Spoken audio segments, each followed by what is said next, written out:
Huh. Tapos bababa na naman tayo. Pero look at the view naman.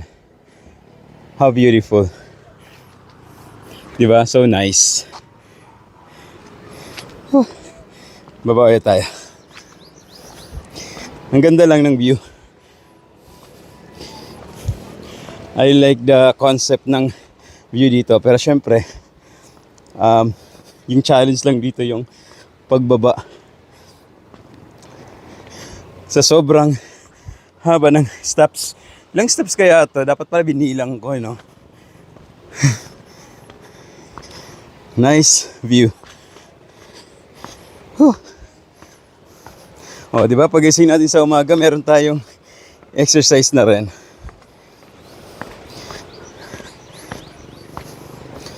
Thank you so much, Langugan.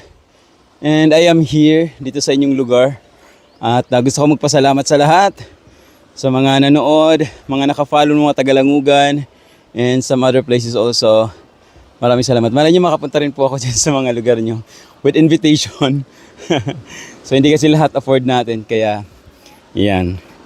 Nag-exercise tayo sa kanilang steps. Siguro ilang mamaya pag alis ko, bilahin ko siguro kung gaano kahabang steps. I mean ilang steps to. So yun, thank you so much and good morning.